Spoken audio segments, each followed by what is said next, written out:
Hello my dear students, आज मैं लेके आया हूँ मैग्नेटिज्म इस लेसन का लेक्चर नंबर 5। आज के लेक्चर में अर्थ मैग्नेटिज्म, इसी को कहते हैं जियो मैग्नेटिज्म या टेरेस्ट्रियल मैग्नेटिज्म, इस टॉपिक को आज हम कवर करने वाले हैं। तो चलो शुरू करते हैं। सबसे पहला हम ये समझते हैं कि मैग्नेटिक फील्ड हम कहाँ से बनते हुए देखे थे।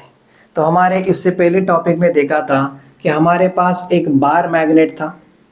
बार मैग्नेट में साउथ पोल नॉर्थ पोल, इनके बीच में ये लाइन है, यहाँ पर पॉइंट O है। अब यहाँ से लेके यहाँ तक लेंथ L और ये लेंथ L।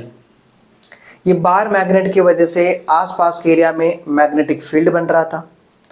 मैग्नेटिक फील्ड कैसे बनता है? ये north pole magnetic lines of force निकालता है। तो magnetic lines of force north से निकलकर साउथ में जाते हैं, north to south, north to south and north to south.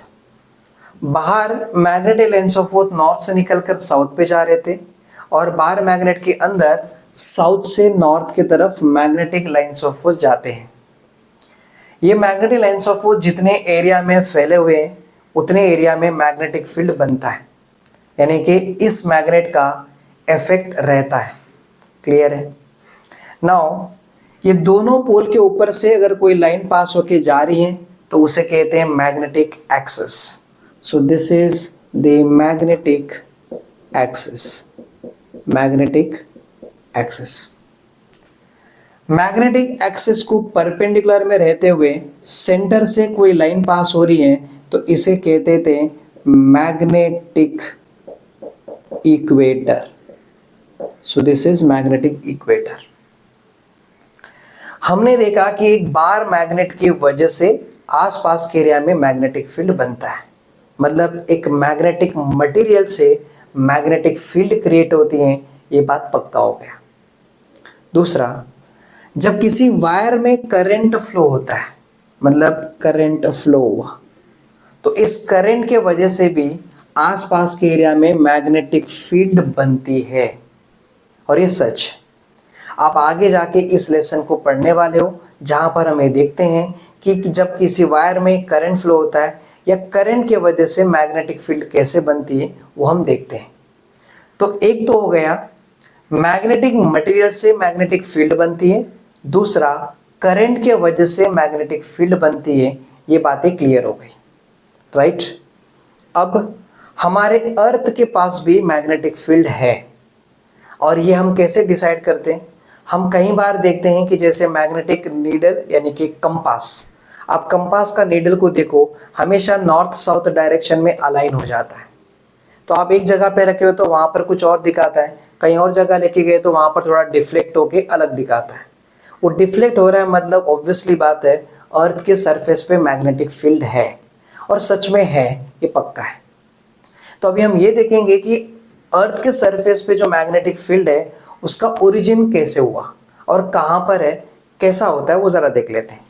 यानी कि हम ये देखेंगे कि origin of magnetic field on the earth surface.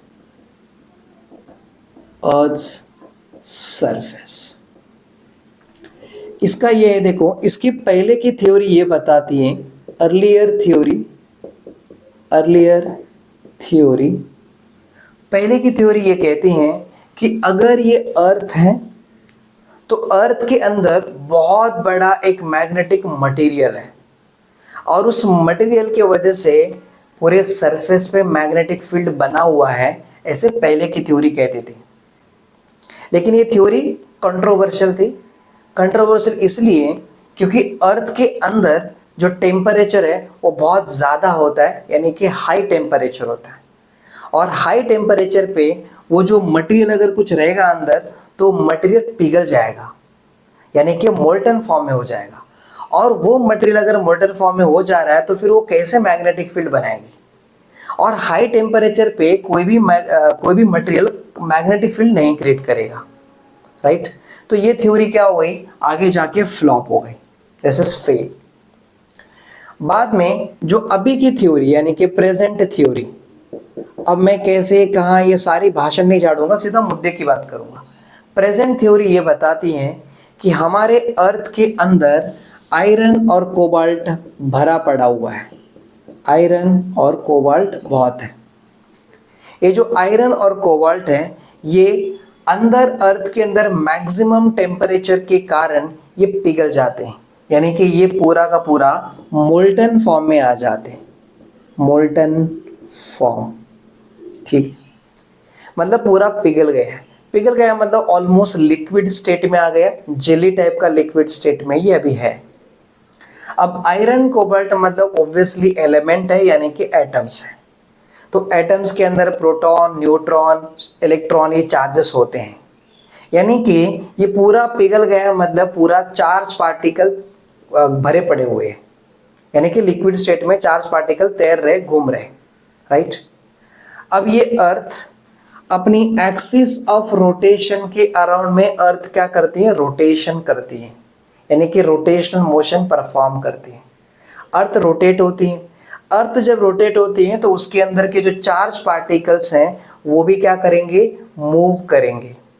जब चार्ज पार्टिकल मूव करते हैं तो इलेक्ट्रिसिटी प्रोड्यूस होती है, यानी करंट प्रोड्यूस होती है।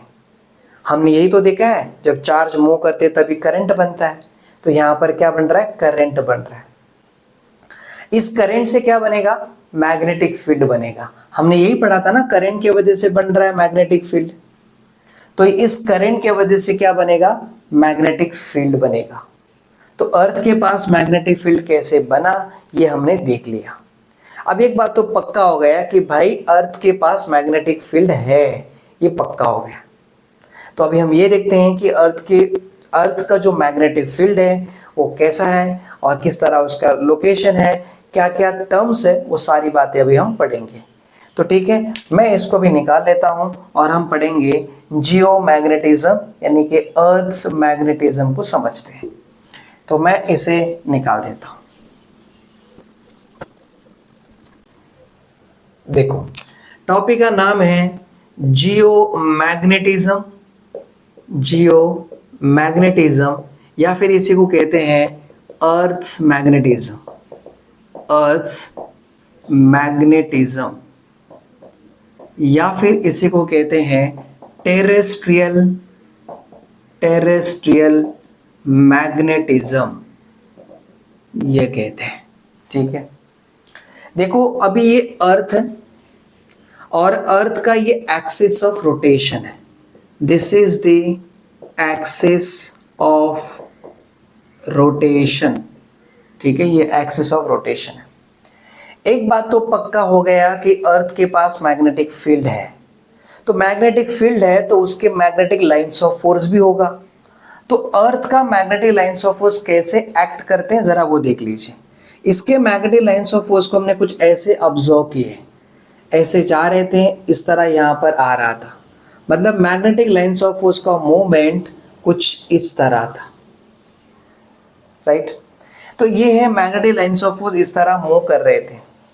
अब अगर हम कंपेयर करें अपने बार मैग्नेट से तो आप जानते हो कि बार मैग्नेट के अंदर एक तरफ नॉर्थ पोल एक तरफ साउथ पोल, और इसके magnetic lines of force north से निकलकर साउथ पे जा रहे थे और इस तरह यहाँ पर मूवमेंट कर रहे थे, राइट। जैसे बार मैग्नेट के मैग्नेटिक लाइंस ऑफ फोर्स एक तरफ से निकलकर दूसरी तरफ जाते हैं, वैसे अर्थ के मैग्नेटिक फील्ड में भी ऐसे ही देखने को मिला। तो अगर आप कंपेयर करोगे तो बार मैग्नेट की तरह ही ये बिहेव कर रहा है। अर्थ का मैग्नेटिक फील्ड का जो बिहेवियर है वो बार मैग्नेट के जैसे हैं। तो हमने यहाँ पर बार मैग्नेट बना लिया कि भाई साहब ये अर्थ बार मैग्नेट के जैसा है, अर्थ का मैग्नेटिक फील्ड बार मैग्नेट के जैसा है, ये हमने बना लिया। अब ऑब्वियसली यहाँ से लाइंस ऑफ फोर्स जा रहे हैं तो इधर मैं नॉर्थ पोल लिख लूंगा और यहाँ पर साउथ लिख लूंगा। तो ये हो गया अर्थ का बार मैग्नेट। याद रखना अर्थ का सच में बार मैग्नेट नहीं है, लेकिन अर्थ का जो मैग्नेटिक फील्ड है, अर्थ का जो मैग्नेटिज्म है वो बार मैग्नेट की तरह है, इसलिए हमने यहाँ पर बार मैग्नेट दिखा दिया ताकि हमें स्टडी करने में आसानी हो जाए, समझने में इजी हो जाए, इसलिए। क्लियर हो गई। तो ये नॉर्थ और ये साउथ। अब देखो ये दोनों पोल है, तो दोनों पोल से एक लाइन पास होके जा रही है, तो इसे हम क्या कहेंगे, this is called magnetic, this is called magnetic axis. So magnetic axis हो गया, ये है मैग्नेटिक एक्सिस। अब देखो, ये जो axis of rotation of the earth और ये जो मैग्नेटिक एक्सिस है, इन दोनों में कुछ एंगल है और ये है 11.3 डिग्री का एंगल है। यानी कि ये जो अर्थ का मैग्नेटिक एक्सिस अगर आप देख रहे हो यहाँ पर, ये वाला, ये उसके एक्सिस ऑफ रोटेशन से कुछ एंगल बना रहा है, यानी कि टिल्टेड है। और ये एंगल है ना, चेंज होता है।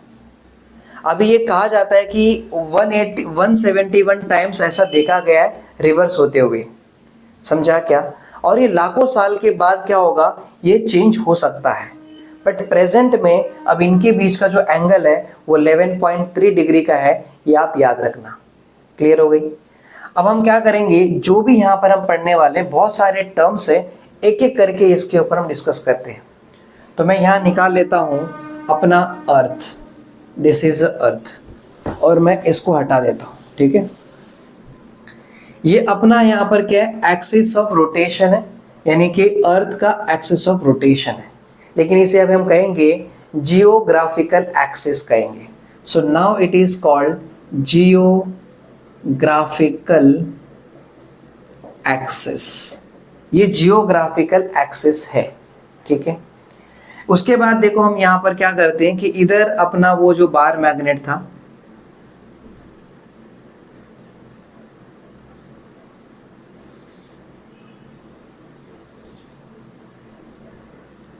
ये बना लेते हैं इसे, ठीक है। यहां था साउथ और यहां था नॉर्थ। अब जरा देखो, ये अर्थ है और ये उसका एक्सिस ऑफ रोटेशन है, जिसे कहते हैं जियोग्राफिकल एक्सिस। अब यहाँ अर्थ का नॉर्थ पोल है और यहाँ अर्थ का साउथ पोल है। तो इस पोल को बोलते हैं NG, इसे कहते हैं जियोग्राफिकल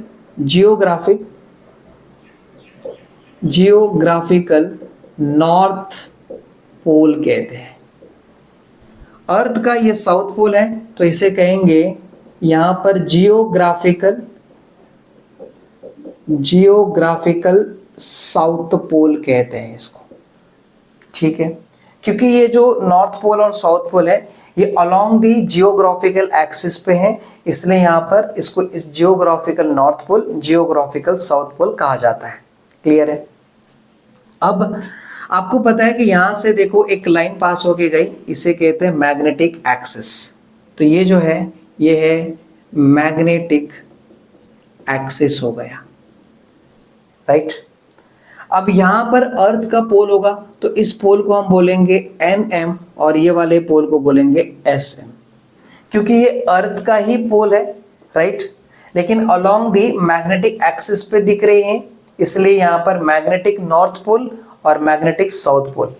और अर्थ का है, अर्थ मतलब जियो, तो हम क्या बोलेंगे, जियो मैग्नेटिक नॉर्थ पोल और जियो मैग्नेटिक साउथ पोल। तो यहां हम लिखेंगे NM का मतलब जियो मैग्नेटिक नॉर्थ पोल,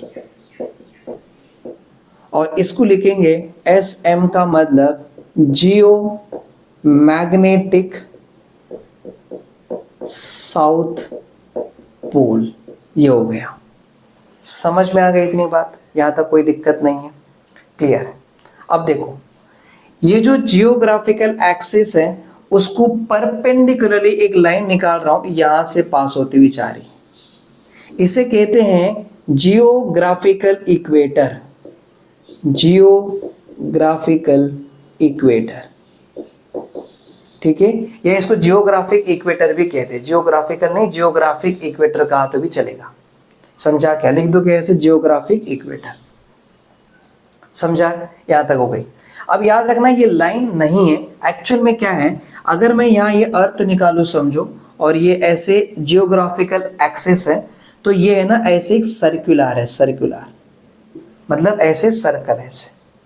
समझा? ये कैसा है, ऐसे सर्कल है, लेकिन इस जियोग्राफिक एक्सिस को परपेंडिकुलर में। तो जियोग्राफिकल एक्सिस ऐसे, तो ऐसा प्लेन में सर्कल है, और ये सर्कल इस एक्सिस को परपेंडिकुलर में। तो इसे कहते हैं जियोग्राफिकल इक्वेटर या जियोग्राफिक इक्वेटर कहते हैं। क्लियर हो गई। दूसरा देखो यहां से ये क्या मैग्नेटिक एक्सिस है, तो इधर से भी क्या होगा, एक सर्कल होगा ऐसे, जो कि इसको देखो ये मैग्नेटिक एक्सिस है तो यहां पर एक सर्कल होगा ऐसे, ऐसे वाले सर्कल ऐसे। तो इधर जो यहां पर एक लाइन खींच रहा हूं, ये लाइन ये मैग्नेटिक एक्सिस को परपेंडिकुलर में दिख रहा है, इसलिए इसे कहते हैं मैग्नेटिक इक्वेटर कहते हैं, मैग्नेटिक इक्वेटर ये कहते हैं। देखो इन वर्ड को अच्छी तरह समझ लो और मीनिंग समझ लो। यहां पर देखो मैंने क्या किया, जियोग्राफिकल एक्सिस है तो वहां पर एक सर्कल निकाला, जियोग्राफिकल एक्सिस को परपेंडिकुलर में, ऐसा हॉरिजॉन्टल में रहना चाहिए, अर्थ के अंदर की तरफ, बाहर नहीं, अर्थ के अंदर में ऐसे रहना चाहिए, दैट इज जियोग्राफिक इक्वेटर हो गया। यहां दूसरा क्या, मैग्नेटिक एक्सिस है ऐसे, तो इसके अंदर अर्थ के अंदर क्या होगा, सर्कल होगा ऐसे, इसके ऐसे। तो ये जो मैग्नेटिक एक्सिस को परपेंडिकुलर में अर्थ में जो सर्कल है उसे कहते हैं मैग्नेटिक इक्वेटर। लेकिन बोर्ड पे आपको दिखा के कंफ्यूजन नहीं करना है, इसलिए सीधा लाइन निकाल के दिखाया गया है, तो कंफ्यूजन नहीं होना है। यहां तक आपको बातें पूरी समझ में आ गई, राइट। चलो हम ये सारे टर्म समझ लिए, अब और दो टर्म समझेंगे, इंपॉर्टेंट है, जो कि उसे कहते हैं, मैं इसको निकाल लेता हूं, एक मिनट इसको हटा लेते हैं।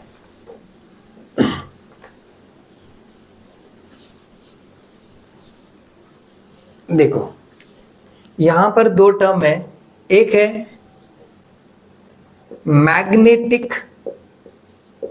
मैग्नेटिक मेरिडियन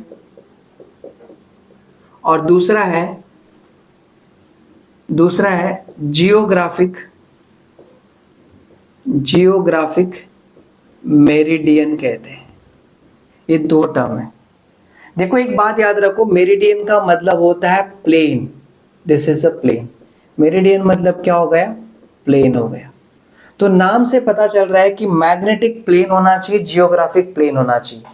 अब प्लेन मतलब क्या, शीट, आपको शीट पता है ना, यहाँ पर जैसे कार्डबोर्ड है वो शीट होती है, तो शीट को हम क्या बोलेंगे, प्लेन है, राइट। देखो अभी एक लाइन है समझो, तो ये तो लाइन हो गया और मेरा जो हाथ है ये क्या, प्लेन हो गया। तो एक ऐसा प्लेन जो जियोग्राफिक एक्सिस से पास होके जाना चाहिए, जियोग्राफिक एक्सिस से कोई प्लेन पास होके जा रहा है तो उसे कहते हैं जियोग्राफिक मेरिडियन। और कोई एक प्लेन है जो मैग्नेटिक एक्सिस से पास होके जा रहा है ऐसे, समझा क्या, वर्टिकली, उसे कहते हैं मैग्नेटिक मेरिडियन। अब जरा विजुअलाइज करो, क्योंकि इस बोर्ड 2 डायमेंशन वाला बोर्ड है तो यहाँ विजुअलाइज करना थोड़ा मुश्किल होगा, बट आप थोड़ा विजुअलाइज कर लीजिए। अगर ये अर्थ है समझो, अर्थ है और ये जियोग्राफिक एक्सिस है, तो वहां से एक प्लेन पास हो रही है ऐसे, that is called geographic meridian. और ये मैग्नेटिक एक्सिस है, इसके ऊपर से एक प्लेन पास हो रही है, उसे कहते हैं मैग्नेटिक मेरिडियन कहते हैं। समझ में आ गया। तो अभी देखिए, अगर आप ये समझ गए हो तो अब नेक्स्ट पॉइंट पे जाते हैं और कुछ और टर्म देख लेते हैं। जैसे एक टर्म है यहाँ पर मैग्नेटिक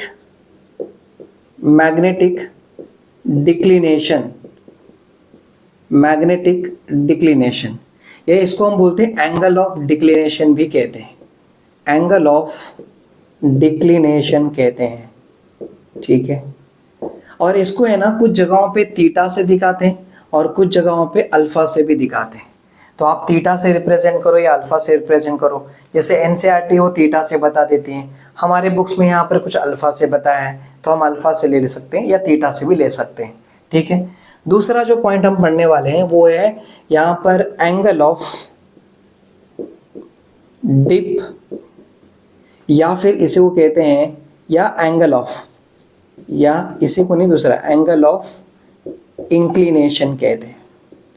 अब ये क्या है, इन्हें हम समझने वाले हैं। इसको मैग्नेटिक इंक्लिनेशन भी कहते हैं और इसको एंगल ऑफ डिप कहते हैं, और इनको दिखाते हैं डेल्टा सिंबल से दिखाते हैं, और कुछ बुक्स में इसको पाई सिंबल से दिखाते हैं। तो ये हम देखने वाले हैं। और तीसरा जो होगा हॉरिजॉन्टल कंपोनेंट, ये भी हम देखने वाले हैं। तो अब ये 3 टॉपिक हम समझेंगे तो हमारा टॉपिक का कॉन्सेप्ट क्लियर हो जाएगा। यहाँ तक आपको समझाए तो कोई बात नहीं, ठीक है। देखो हम क्या करेंगे, पहले इसको देख लेते हैं, फिर एक एक करके बाकी चीज़ों को समझेंगे। सबसे पहला देखो मैं यही समझा देता हूँ, एंगल ऑफ डिक्लिनेशन एग्जैक्टली क्या मतलब है। देखो यहाँ पर हमने देखा अभी 2 प्लेन है, एक है मैग्नेटिक, एक यहाँ पर हमने क्या बताया था, मैग्नेटिक मेरिडियन, और यहाँ जियोग्राफिक मेरिडियन, 2 प्लेन देखे थे हमने।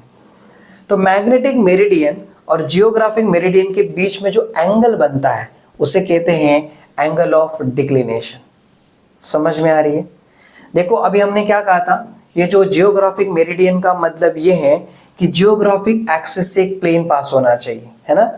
और मैग्नेटिक मेरिडियन का मतलब ये मैग्नेटिक एक्सिस से एक प्लेन पास होना चाहिए, यानी कि 2 प्लेन पास हो रही है ऐसे, और उसके बीच में जो एंगल बनेगा उसे कहते हैं एंगल ऑफ डिक्लिनेशन। क्लियर है। लेकिन एक बात याद रखो, यहाँ पर एक कंडीशन अप्लाइड है। कंडीशन ये है कि अगर आप कोई भी सरफेस अर्थ ले रहे हो, समझो आप अर्थ लिए, राइट, और अर्थ के ऊपर आप एक सरफेस पे रुके हो, मतलब मान के चलो कि यहाँ पर कोई पॉइंट होगा सरफेस, अर्थ के सरफेस पे।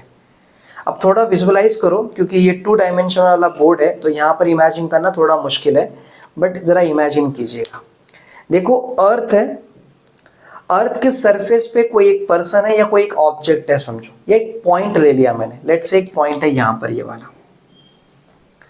तो अब प्लेन कैसा होना चाहिए पता है क्या, इस पॉइंट को इस पॉइंट से पास होना चाहिए इस एक्सिस से, दूसरा वाला प्लेन इस पॉइंट को टच करते हुए इस एक्सिस से पास होना चाहिए, और उनके बीच में जो एंगल बनेगा उसे कहते हैं एंगल ऑफ डिप। समझ में आ रही है। देखो एक काम करो, ये मेरा अर्थ है, समझो, अर्थ का ये जियोग्राफिकल एक्सिस हो गया, समझा, और यहां से क्या हो रहा है, मैग्नेट जियोग्राफिकल एक्सिस है तो यहां से प्लेन पास होके जा रही है, एक प्लेन यहां से पास होके गई बाहर। अब बाहर दिख रहा है ये वाली जो उंगली बाहर दिख रही है ऐसे, ये है एक पॉइंट है जो कि अर्थ ये है, अर्थ के सरफेस पे ये पॉइंट है, समझो बाहर निकला हुआ पॉइंट है, यानी कि अर्थ के सरफेस पे दिखाया हूं, बाहर मतलब अर्थ के सरफेस पे, अंदर नहीं, सरफेस पे रखा।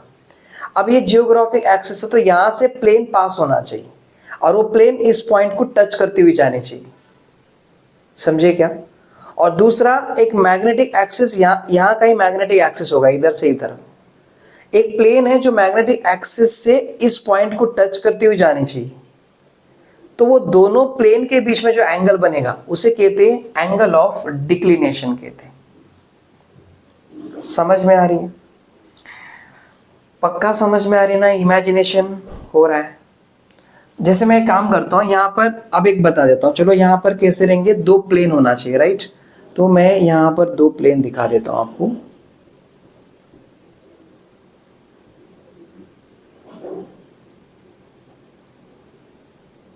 देखो ऐसे 2 प्लेन है, ठीक है, थोड़ा ये प्लेन लग नहीं रहा है, इतना 2 प्लेन है ऐसे। तो अब देखो ये जो हो गया ना यहाँ पर, ये वाला जो प्लेन है, समझो ये क्या हो गया, यहाँ पर मैग्नेटिक मेरिडियन हो गया, मैग्नेटिक मेरिडियन। और ये जो है ना यहाँ पर ये वाला, ये है जियोग्राफिक मेरिडियन, जियोग्राफिक मेरिडियन। इन दोनों के बीच में जो एंगल बनेगा, यानी कि इधर जो एंगल बनेगा वो एंगल क्या होगा, एंगल ऑफ डिक्लिनेशन होगा, या उसे कहते हैं मैग्नेटिक डिक्लिनेशन। समझ में आ रही है। तो देखो ये जो सरफेस है ना, यहाँ पर इधर से प्लेन पास हुई, मतलब ये जो है यहाँ से एक प्लेन गई और इधर से प्लेन आई, इनके बीच में जो एंगल बनेगा that is angle of declination. समझा। अब मेरा बोर्ड ज़रा 3D में नहीं है तो थोड़ा समझाना ही हो रहा है, बट थोड़ा इमेजिनेशन कर लीजिए। अब दूसरा देखो, अगर ये अर्थ है, समझो अर्थ के सरफेस पे, यहाँ अंदर है, अर्थ के अंदर, अब ये अर्थ है तो अर्थ के अंदर वाले पॉइंट पे, लेट से यहाँ पर पॉइंट क्यों लिया, तो आप मुझे बताओ, यहाँ से एक प्लेन पास होके गया, समझो इधर से, मतलब वापस यहाँ से एक प्लेन पास होके गया।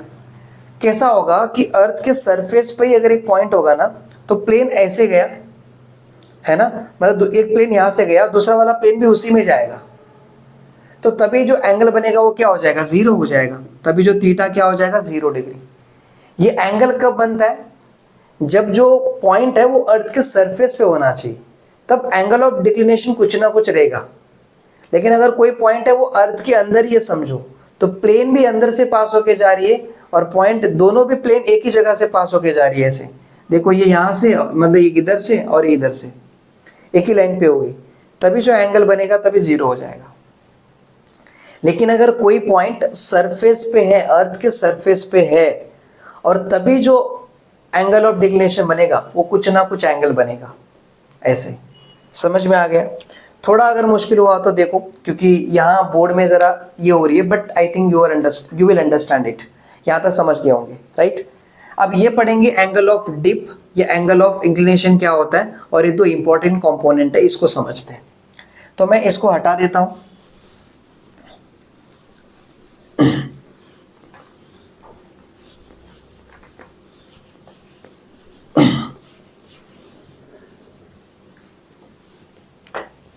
देखो ये अगर अर्थ है समझो, अब अर्थ के सरफेस पे कहीं पर भी अगर आप ऐसे टैंजेंट निकाल रहे हो या लाइन निकाल रहे हो तो ये हो गया। देखो अभी जो मैग्नेटिक फील्ड बनने वाली है ना, मैग्नेटिक फील्ड का दो कंपोनेंट होगा, एक हॉरिजॉन्टल कंपोनेंट होगा और एक वर्टिकल कंपोनेंट होगा।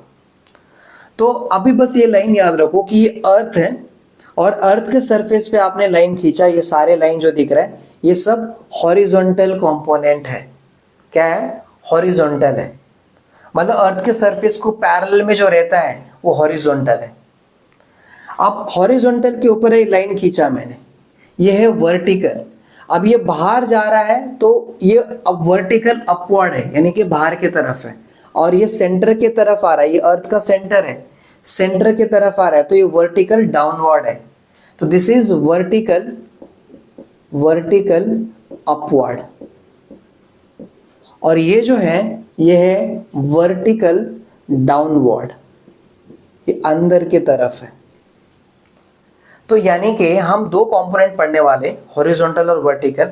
अभी आप बस इतना याद रखो कि अर्थ के सरफेस को पैरेलल में या फिर टैंजेंट में वो क्या रहेगा? हॉरिजॉन्टल कंपोनेंट रहेगा। और जो इसको यहां पर 90 डिग्री में काम कर रहा है वो है वर्टिकल कंपोनेंट, यानी कि इसको 90 डिग्री बना रहा है। अब बाहर की तरफ रहेगा तो वर्टिकल अपवर्ड, अंदर की तरफ रहेगा तो वर्टिकल डाउनवर्ड, याद रखना। अब कहीं पर भी निकालो, आप यहां निकालोगे तो हॉरिजॉन्टल, ये वर्टिकल अपवर्ड, ये वर्टिकल डाउनवर्ड। आप यहां निकालोगे तो वर्टिकल डाउनवर्ड, वर्टिकल अपवर्ड, और ये हॉरिजॉन्टल, इधर horizontal, vertical upward, vertical downward.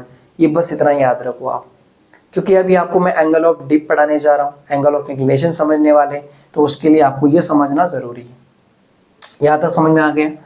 अब आगे देखते हैं।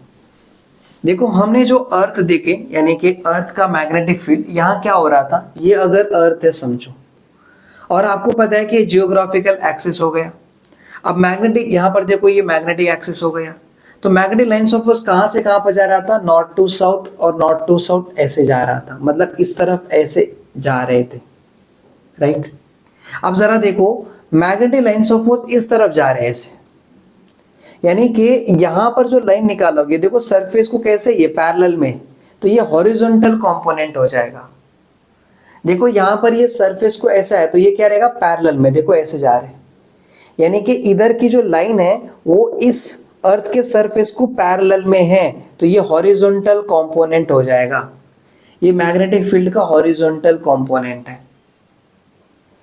अब अगर आप यहां देखोगे तो हमने यहां निकाल लिया अपना ये जो बार मैग्नेट है, उसको दिखा देते हैं, ये साउथ है और ये क्या है? नॉर्थ है। अब मैग्नेटिक लाइन्स ऑफ फोर्स इधर आएगा और अंदर से, यानी कि इधर अंदर जाते वक्त साउथ टू नॉर्थ की तरफ जाएगा। तो मैग्नेटिक लाइन्स ऑफ फोर्स अंदर एंट्री किया, यानी कि इस तरफ अंदर जा रहा है। अब अगर ये सरफेस है तो यहां पर ऐसा निकाला तो ये हॉरिजॉन्टल हो गया। मैग्नेटिक लाइन्स ऑफ फोर्स देखो सीधा नीचे जा रहा है, तो इधर क्या रहेगा? यहां पर वर्टिकल कंपोनेंट रहेगा। लेट से इस इधर देखोगे, इधर तो सिर्फ ऐसे जा रहा है ना, मैग्नेटिक लाइन्स ऑफ फोर्स सीधा ऐसे ही जा रहा है, तो हॉरिजॉन्टल कंपोनेंट ही रहेगा इधर। मैग्नेटिक लाइन्स ऑफ फोर्स इधर आया, इधर सीधा अंदर जा रहा है, कहीं ऐसे वैसे नहीं जा रहा है, सीधा अंदर जा रहा है, मतलब वर्टिकल कंपोनेंट है। अब साउथ के पास अंदर जा रहा है इस तरफ, तो ये वर्टिकल डाउनवर्ड हो गया।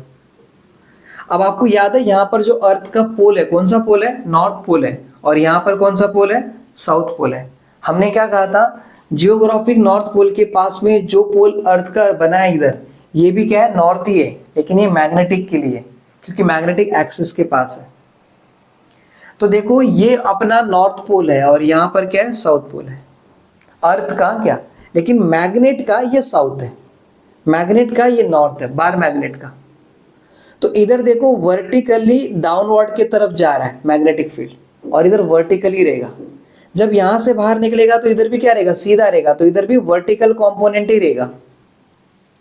एग्जांपल के लिए मैं एक पॉइंट लेता हूं, लेट्स से यहां पर P पॉइंट होगा, इधर Q पॉइंट होगा समझो। तो अर्थ के Q पॉइंट और P पॉइंट पे मैग्नेटिक फील्ड का सिर्फ हॉरिजॉन्टल कंपोनेंट रहेगा, इधर वर्टिकल नहीं है, इधर सिर्फ हॉरिजॉन्टल ही है। और जब लेट्स से यहां पर लेता हूं कुछ R ले लिया, S ले लिया समझो, तो R पॉइंट पे S पॉइंट पे सिर्फ वर्टिकल कंपोनेंट है।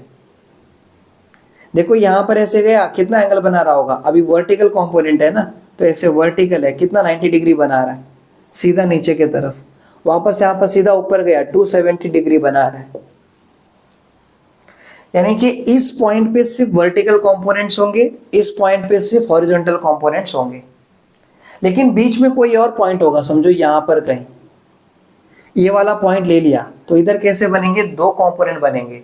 एक तो अर्थ के सरफेस पे बीच में है ना यहाँ पर, तो देखो इधर हॉरिजॉन्टली बनेगा और वर्टिकल भी बनेगा, क्योंकि ऐसे ऐसे भी बनेंगे और ऐसे भी बनेंगे।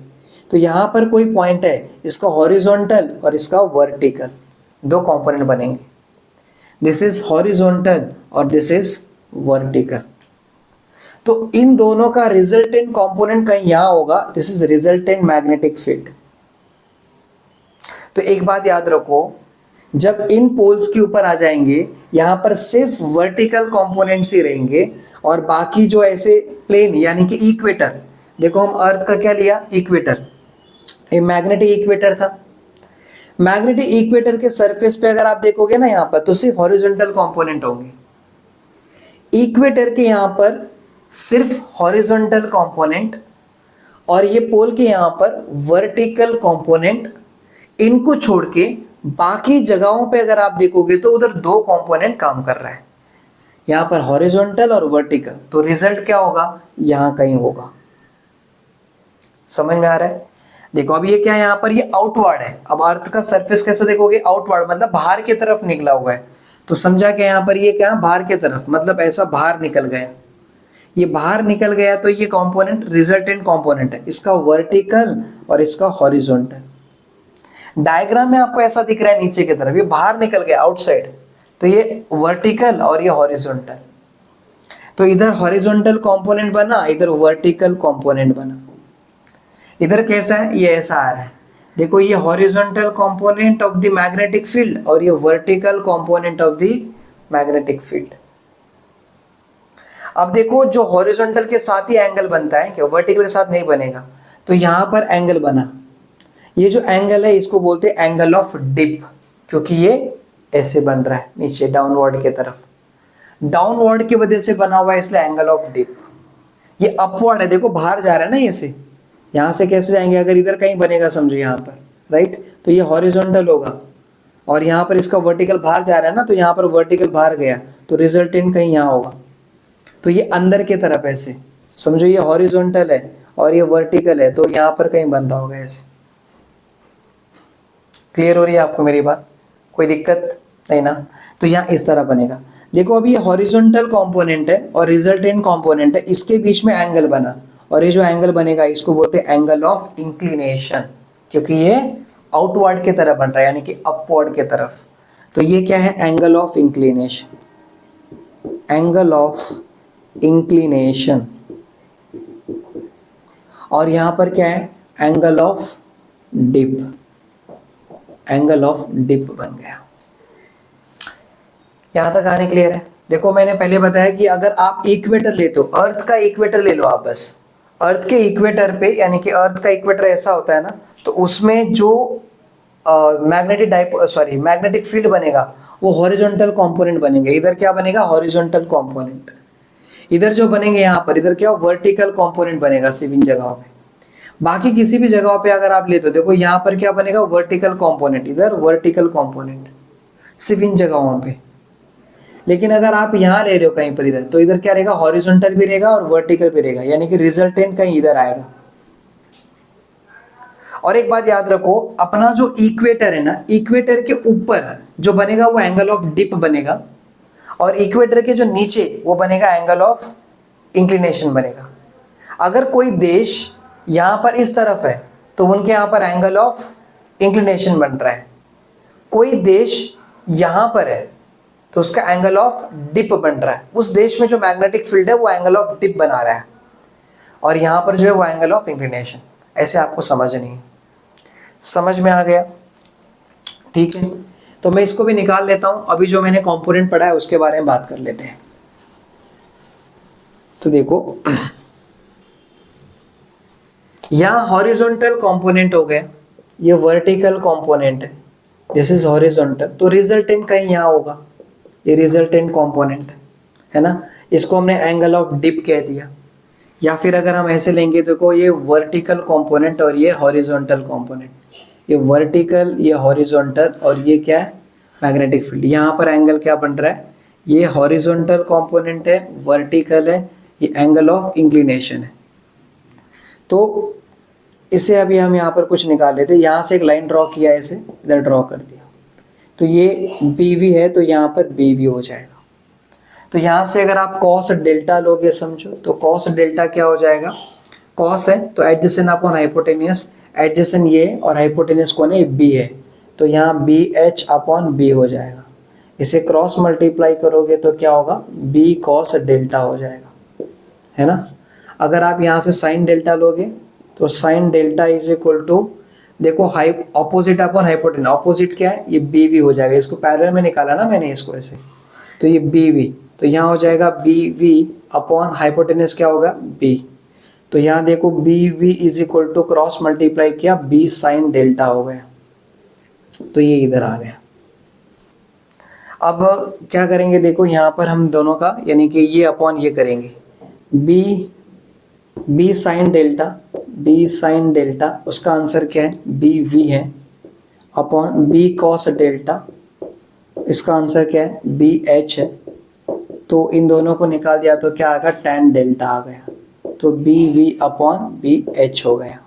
This is a formula. हमें डेल्टा चाहिए, तो delta is equal to tan inverse BV upon BH, ये वाला फॉर्मूला बन गया। तो angle of dip, angle of inclination आपको समझ में आ गया। दूसरा, हमने ये जो का हॉरिजॉन्टल कंपोनेंट किसको कहते हैं, ये वाले को। क्यों हॉरिजॉन्टल कंपोनेंट इंपॉर्टेंट है, क्योंकि अगर आपको डेल्टा पता हो और हॉरिजॉन्टल कंपोनेंट पता हो तो वर्टिकल कंपोनेंट वैसे ही मिल जाएगा आपको, है कि नहीं। यहाँ पर देखो, एक बार अगर आपको हॉरिजॉन्टल कंपोनेंट पता चल गया तो वर्टिकल भी क्या हो जाएगा, पता चल जाएगा। कैसे निकालोगे, देखो आपके फॉर्मूले में यहाँ पर ये पता चल गया, ये पता चल गया, मतलब BV तो पता चल ही जाएगा। तो ये वाला कॉन्सेप्ट है। आई थिंक आपको समझ में आया होगा, पर थोड़ा सा कैसा हो रहा है कि ये जो 2 डायमेंशनल बोर्ड है तो यहाँ पर थोड़ा समझाना ये हो रहा है, बट आई थिंक आप थोड़ा समझ जाओगे तो बेटर होगा। यहाँ दिखाना थोड़ा सा मुश्किल हो रहा है, but I hope you understood very well. So अगर नहीं समझा तो बता देना। अभी हम समझते हैं मैग्नेटिक नीडल कैसे काम करता है, जरा उसको भी देख लेते हैं। देखो, मैग्नेटिक नीडल देखने को कैसा दिखता है, वो कुछ इस तरह आपको नजर आती है। ये है मैग्नेटिक नीडल जो कंपास के अंदर होता है, और उसमें ये जो है ये नॉर्थ पोल है और ये है साउथ पोल, और राइट यहाँ पर ये इधर मैग्नेट होता है छोटा सा। अभी देखो ये है ना, ये नॉर्थ पोल कुछ रेड कलर का होता है और ये कुछ ब्लू कलर का कोटिंग किया रहता है उसके ऊपर, और ये कंपास के अंदर होता है, राइट। अभी आपको पता है कि नॉर्थ और नॉर्थ के बीच में क्या होना चाहिए, रिपल्शन होना चाहिए। साउथ और नॉर्थ के बीच में अट्रैक्शन होना चाहिए। मतलब अगर नॉर्थ और नॉर्थ है तो ये क्या होगा, रिपल्शन होगा। साउथ और साउथ है तो ये रिपल्शन होगा। लेकिन अगर नॉर्थ और साउथ है समझो, तो दोनों क्या होगा, आपस में अट्रैक्शन होगा एक दूसरे की तरफ, राइट। और लेट से अगर यहाँ पर साउथ और नॉर्थ है तो क्या होगा, इनके बीच में अट्रैक्शन होगा। ये बात तो पक्का पता है। नाउ अभी आप इसको देखिए, ये है यहाँ पर अर्थ, यहाँ पर देखो ये मैग्नेटिक नॉर्थ पोल है और मैग्नेटिक साउथ पोल है। लेकिन हम अर्थ का बार मैग्नेट पे जरा ध्यान देते हैं। अर्थ के बार मैग्नेट पे ये साउथ है और ये नॉर्थ है। तो जब अगर ये मैग्नेटिक नीडल को लाके जब हम यहाँ रखेंगे ना, तो वो कुछ इस तरह इस पोजीशन पे आ जाता है, वो इस पोजीशन पे आ जाता है। देखो ये नॉर्थ है और ये साउथ है, तो ये नॉर्थ पोजीशन और ये साउथ पोजीशन। तो नीडल का नॉर्थ पोल बार मैग्नेट के साउथ पोल को अट्रैक्ट करेगा और ये नीडल का साउथ पोल बार मैग्नेट के नॉर्थ पोल को अट्रैक्ट करेगा, राइट। और ये बार मैग्नेट का साउथ है, बार मैग्नेट का नॉर्थ पोल है, अर्थ का नहीं है। अर्थ का नॉर्थ पोल कौन सा है, ये, और अर्थ का साउथ पोल कौन सा है, ये। तो देखो मैग्नेटिक नीडल का नॉर्थ पोल और हमारा अर्थ का नॉर्थ मैग्नेटिक पोल, देखो दोनों सेम डायरेक्शन में है। हमारे अर्थ का साउथ पोल और नीडल का साउथ पोल देखो सेम डायरेक्शन में, इसलिए हम कंपास रखकर उस नीडल को देखकर हम ये बता देते हैं कि अर्थ का नॉर्थ साइड कौन सा है, साउथ साइड कौन सा है, ये हम अच्छे से बता देते हैं। और इस तरह ये कंपास का जो नीडल है वो काम करता है। क्लियर हो गई मेरी बात। सो आज के लेक्चर में बस इतना ही, अगले लेक्चर में मिलेंगे, तब तक के लिए जय Hind, thank you so much.